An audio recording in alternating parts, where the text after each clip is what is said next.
देखु विरोधी अनेक कथा कहे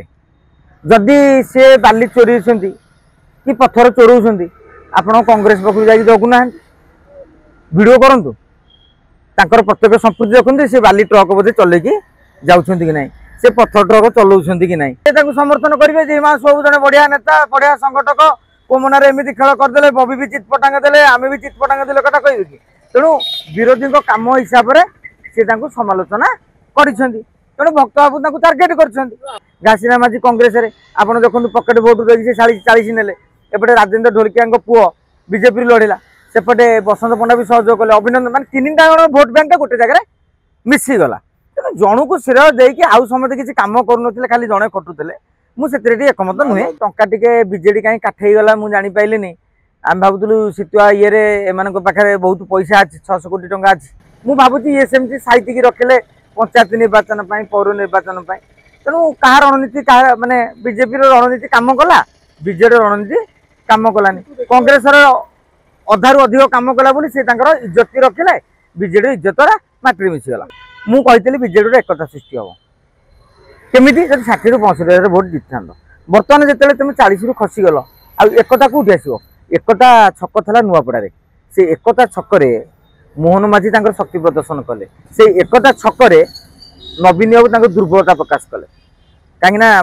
100-150 पुलिस लोक कम तेणु एकता आई कौन जे आम एकाठी एमती लड़िलु जे आई क्या टार्गेट करवानी आलो सखी अपना महत्व आप रखी ना तू तो मुतुरी मु तो मुतुरी हेंस कहीं धोवा देखु मु बुझीपार भक्त बाबू कहीं दोष दौरान दल जहाँ दायित्व देला कम है से दायित्व निर्वाह करेंगे किंतु घटनाटी हूँ जो मूल कथाटी हूँ नुआपड़ा उपनिर्वाचन में बीजेपी विजय पछरे देवदुर्लभ कार्यकर्ता जहाँ भारतीय जनता पार्टी कहते नेता एवं ता सहित जोड़िए हिमांशु हिमांशु इंटू हिमांशु हिमांशु स्क्वायर एम हाथ रही जड़े होती नेता हिमांशु आउ जड़े होती बाबू हिमांशु जेहेतु नेता हिमांशु को नाटा धरी हम बाबू हिमांशु नाटा उहे रु भावी बाबू हिमांशु भी मन दुख कहीं जिते बड़े विधायक जाकि सागे सागे मुंडियाटे मारिदेले सी भी जानते अनुभव कर तेणु दुई हिमांशु को क्रेडिट दिया दरकार एवं सारा ओडिशा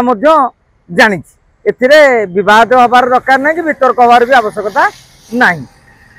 भक्त दास को आपड़ पचारे सी तो किसी कहे ना कहे तेणु आप हिमांशु बाबू को ना धरिकी पचारे सी समर्थन करेंगे हिमांशु बाबू जड़े बढ़िया नेता बढ़िया संगठक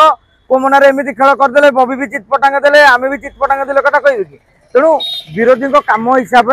से समालोचना कर तेणु भक्त बाबू टार्गेट कर स्वाधीन विधायक भारतीय जनता पार्टी नई पारे उपनिर्वाचन नदी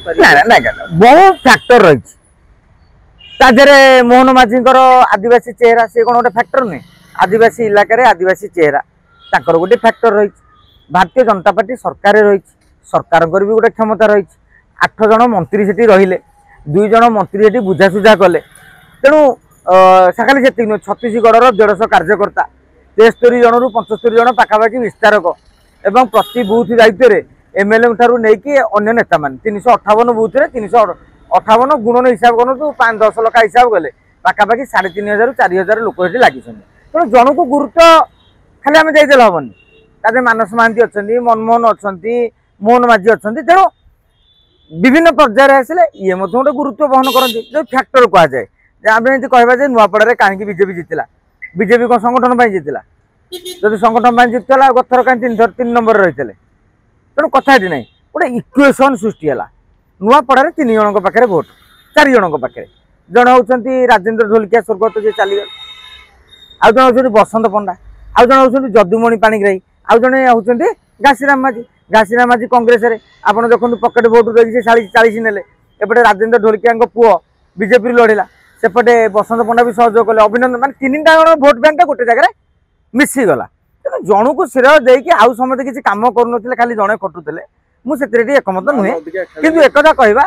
निश्चित भाव में टंका टे विजेडी कहीं काठे गला मुझे जापारे आम भावुलु सीतुआ ये एम पाखे बहुत पैसा अच्छी 600 कोटी टंका अच्छी तेणु एमाने रखिले जमी पिंपुड़ी बाई चढ़ी गप शुणी माने पिंपुड़ी जमी साइतिकी रखिला वर्षा दिन ମୁଁ ଭାବୁଛି ଇଏ ସେମିତି ସାଇତିକି ରଖିଲେ ପଞ୍ଚାୟତ ନିର୍ବାଚନ ପାଇଁ ପୌର ନିର୍ବାଚନ ପାଇଁ। ତେଣୁ କାହା ରଣନୀତି କାହା ମାନେ ବିଜେପିର ରଣନୀତି କାମ କଲା, ବିଜେଡିର ରଣନୀତି କାମ କଲାନି। କଂଗ୍ରେସର ଅଧାରୁ ଅଧିକ କାମ କଲା ବୋଲି ସେ ତାଙ୍କର ଇଜ୍ଜତ ରଖିଲେ, ବିଜେଡିର ଇଜ୍ଜତରା ମାଟିରେ ମିଶିଗଲା। ଏଲିନା ଶ୍ରୀମୟୀ ବିଜେଡି ଯେତେବେଳେ କହିଛନ୍ତି ସେ ଦଳରେ ନାହାନ୍ତି, ଆମେ ମିଡିଆ ବାଲା ତାଙ୍କୁ ନେଇକି କାହିଁକି ବୁଲୁଛେ ନା, ଆମେ ତାକୁ ଓଟିଭି କି ଛାଡ଼ିଦେବା, ସେ ଦାୟିତ୍ୱ ଅର୍ଗସକୁ ଛାଡ଼ିଦେବା। ଯେଉଁମାନେ ଏଲିନା ଶ୍ରୀମୟୀ କହିଲେ ବିଗ୍ ବ୍ରେକିଂ କରିକି ତାଙ୍କ ଆଙ୍କର ମାନେ ଚିତ୍କାର କରିବା ପାଇଁ ରେଡି ହେଇକି ଅଛନ୍ତି। ତେଣୁ ମୁଁ ଭାବୁଛି ଏଲିନା ଶ୍ରୀମୟୀଠୁ ଆମେ ଟିକେ ଦୂରେଇକି ରହିବା, କାହିଁକିନା ସେ ବିଜେଡିରେ ଅଛନ୍ତି କି, ବିଜେଡି ତାଙ୍କୁ ତ ସସ୍ପେଣ୍ଡ କରିଦେଇଛି। ତେଣୁ ସିଏ ବିଜେଡି ଉପରେ କହିବେ, ଆମେ ତାକୁ ନେଇକି ବିଜେଡି ନେତା ବୋଲି ଇଏ କରିବା। ହଁ, ସମ୍ବିତ ରାଉତରାୟ ବାବୁ କହିଛନ୍ତି, ଅବଶ୍ୟ ସେ କହିବା ସ୍ୱାଭାବିକ, ତାଙ୍କୁ ବୋଧେ ଡାକି ନଥିଲେ। ଦାମବାବୁଙ୍କ ପୁଅ କି ନାହିଁ, ସେ ତାଙ୍କ ବାପାଙ୍କୁ ସବୁବେଳେ ଖୋଜା ଲୋଡ଼ା ହେଉଥିଲା, ଆଉ ତାଙ୍କ ପୁଅକୁ ଡକା ହେଉନି। ତେଣୁ କ୍ଷୋଭ ପ୍ରକାଶ ରହିଛି। ମୁଁ କହିଥିଲି ବିଜେଡିର ଏକତା ସୃଷ୍ଟି ହେବ କେମିତି, ଯଦି 60ରୁ 65,000 ଭୋଟ ଜିତିଥାନ୍ତ। ବର୍ତ୍ତମାନ ଯେତେବେଳେ ତୁମେ 40ରୁ ଖସିଗଲ, ଆଉ ଏକତା କେଉଁଠି ଆସିବ? ଏକତା ଛକ ଥିଲା ନୂଆପଡ଼ାରେ, ସେ ଏକତା ଛକରେ ମୋହନ ମାଝୀ ତାଙ୍କର ଶକ୍ତି ପ୍ରଦର୍ଶନ କଲେ। ସେଇ ଏକତା ଛକରେ ନବୀନ ବାବୁ ତାଙ୍କ ଦୁର୍ବଳତା ପ୍ରକାଶ କଲେ, କାହିଁକିନା 100-150 ପୋଲିସ, ଲୋକ କମ୍। ତେଣୁ ଏଇସବୁ ଆଉ ଏକତାର କଥା ନାହିଁ, କିନ୍ତୁ ଏକତା ଏଇଥିପାଇଁ ହେଇଛି ଦେଖନ୍ତୁ, ବିଜେଡି ନେତା ଏକତା ରକ୍ଷା କରିଛନ୍ତି କ'ଣ, ଯେ ନୂଆପଡ଼ା ହାରିଗଲା ପରେ ଆମେ ଆଉ ପଦିଏ ପାଟି ଖୋଲିଆନି, ଆମେ ବର୍ତ୍ତମାନ ନୀରବ ରହିବା। କିଏ ପାଇଛି 3 ଖଣ୍ଡ, କିଏ 5 ଖଣ୍ଡ, କିଏ 8 ଖଣ୍ଡ, କିଏ ପାଇଛି 50, ତା ଭିତରୁ ଗଧମ ଭିତରେ ଘୋଡ଼ା ଅଛନ୍ତି। ବିଜେଡି ମାତ୍ର ଯୋଡ଼ିଏ ବୁଥରେ ଅଗ୍ରଣୀ ଲାଭ କରିଛି, ତାମାନେ 356 ବୁଥରେ ପଛୁଆ। ତେଣୁ ଏକତା ଆଇଛି କ'ଣ, ଯେ ଆମେ ଏକାଠି ହେଇକି ଏମିତି ଲଢ଼ିଲୁ ଯେ ଆଉ କେହି କାହାକୁ ଟାର୍ଗେଟ କରିବାନି। ଆଲୋ ସଖୀ ଆପଣା ମହତ ଆପଣ ରଖି, ନହେଲେ ତୁ ତ ମୁତୁରି ମୁଁ ତ ମୁତୁରି, ହେଁସ କାହା ପାଇଁ ଧୋଇବା। ଦେଖନ୍ତୁ, ବିରୋଧୀ ଅନେକ କଥା କହିବେ। ଯଦି ସେ ବାଲି ଚୋରେଇଛନ୍ତି କି ପଥର ଚୋରଉଛନ୍ତି, ଆପଣ କଂଗ୍ରେସ ପାଖକୁ ଯାଇକି ଜଗୁନାହାନ୍ତି, ଭିଡ଼ିଓ କରନ୍ତୁ, ତାଙ୍କର ପ୍ରତ୍ୟେକ ସମ୍ପୃକ୍ତି ଦେଖନ୍ତୁ, ସେ ବାଲି ଟ୍ରକ୍ ବୋଧେ ଚଲେଇକି ଯାଉଛନ୍ତି କି ନାହିଁ, ସେ ପଥର ଟ୍ରକ୍ ଚଲାଉଛନ୍ତି କି ନାହିଁ। ଏବଂ ଯଦି ଆମେ ପରୋକ୍ଷରେ କହୁଥିବା ତାଙ୍କର ଏଥିରେ ସମ୍ପୃକ୍ତି ରହିଛି, ତେଣୁ ବିରୋଧୀ ଅଭିଯୋଗ କରିବେ, ସରକାର ପୋଲିସ କିନ୍ତୁ ତଥ୍ୟ ଦିଅନ୍ତୁ, ସେ କାର୍ଯ୍ୟାନୁଷ୍ଠାନ ଗ୍ରହଣ କରିବେ। ଯେପର୍ଯ୍ୟନ୍ତ ସରକାର ତାଙ୍କୁ ବାନ୍ଧି ନାହାନ୍ତି ବାଲି ଚୋରି ଅଭିଯୋଗରେ, ସରକାର ତାଙ୍କୁ ମୋରମ ଚୋରି ଅଭିଯୋଗରେ ବାନ୍ଧି ନାହାନ୍ତି, ସରକାର ତାଙ୍କୁ ମାଙ୍କଡ଼ା ପଥର କିମ୍ବା ଅନ୍ୟାନ୍ୟ ପଥର ଚୋରି ଘଟଣାରେ ବାନ୍ଧି ନାହାନ୍ତି, ଆମେ କିନ୍ତୁ ଜଣଙ୍କୁ ଚୋର କହିଦେବା। ତେଣୁ ସେଇଟା ଭକ୍ତବାବୁ ତାଙ୍କର କ'ଣ ଡାଟା ରଖିଦେବେ, ତେଣୁ ସେ ତାଙ୍କର କହିବେ ଏବଂ ଏ ନେଇକି ହିମାଂଶୁ ବାବୁ ଯାହା ଖଣ୍ଡନ କରିବା କଥା କରିବେ। କିନ୍ତୁ ଯେପର୍ଯ୍ୟନ୍ତ ସରକାର କହିଛନ୍ତି ସେ ଚୋର ନୁହନ୍ତି, ଆମେ ବୁଝିବା କ'ଣ, ସେ ଚୋରେଇ ନାହାନ୍ତି। ଆଉ ବିରୋଧୀଙ୍କ କାମ ହେଲା ନିଶ୍ଚିତ ଭାବରେ ତାଙ୍କୁ ଟାର୍ଗେଟ କରିବେ, କାହିଁକି ନା ଲିକୁ ସାହୁ କୋମଣାରେ ଯେଉଁ ଝଟକା ଦେଇଛନ୍ତି ବିଜୁ ଜନତା ଦଳକୁ ଆଉ କଂଗ୍ରେସକୁ, ସେମାନେ କ'ଣ ତାଙ୍କୁ ପ୍ରଶଂସା କରିବେ, ନିନ୍ଦା କରୁଛନ୍ତି।